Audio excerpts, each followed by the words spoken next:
All right, so over the years, I made a couple service forward drive videos and tried to help people fix their issues. This right here is going to be a down and dirty, as quick as possible, go over as many things as I can in a short amount of time so I do not waste your time. So let's jump into it. So first is going to be the fuses, the under hood. So flip this over and you look right here, you have a Trek fuse.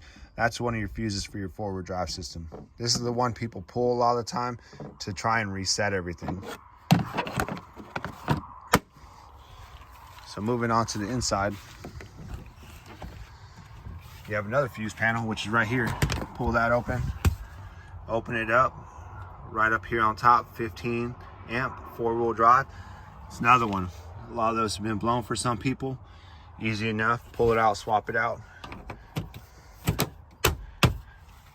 Right here on your dash is gonna be your switch. So your switch, odds are, it might not be bad. I've seen very few cases where the switch has actually been bad. Easy enough to pop out. Just put your hands back here, pull this off, tilt the wheel down, pull out the switch, swap it out. It's probably a 3-minute job, but that's the location of your switch. Now underneath, I can't go all the way under, but you see where your parking brake is, right over here. There's actually a transfer case control module. You can pull that out. It's 3 plugs. A certain way you got to plug it in, but you can swap those out from the junkyard. They're not vehicle specific, if that makes any sense. So it doesn't matter if you find one that's 05 and has the same switch as you, you're good. Go ahead and swap it out, see if that fixes your problem.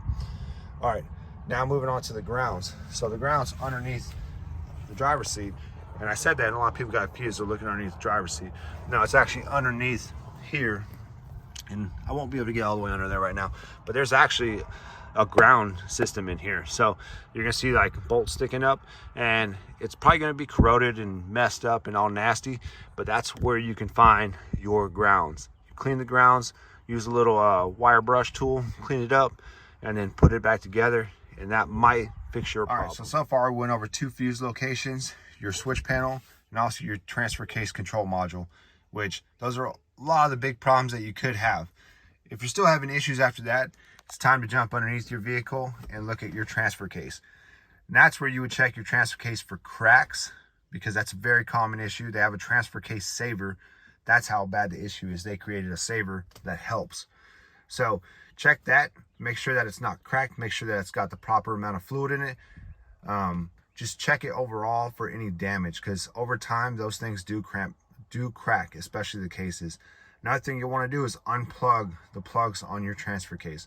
The reason for that is because they will fill up with gunk, water, and anything else, and it will mess up the connection. It will not allow your transfer case to shift. So that is the last step that you can do. This is a quick down and dirty, because I did a video a long time ago and I still get a lot of comments on it, a lot of questions, and it's kind of a long drawn out, because I did my whole process of going over everything and diagnosing the issue.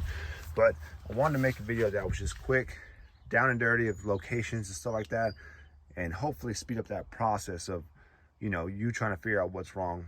And so far, from what I've seen, is there hasn't been one specific solution to everyone's problem.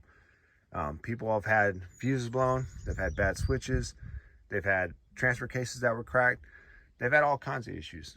The number one thing that I've seen so far has been the transfer case control module, and then also the transfer case plugs have been gumped up, or they had water in them, which is, you know, easy to check, easy to clean out. So hope this video helps. Just a quick way to go through and run down a problem, and this might save you a lot of heartache and a lot of time of trying to figure out what's wrong with it. I do highly recommend you don't go to the auto parts store and buy these parts.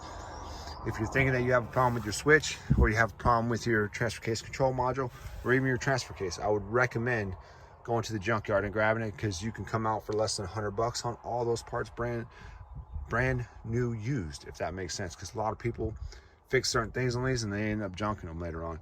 Quite a few of these in the junkyard. So hope this helps. If you have any questions, drop them below.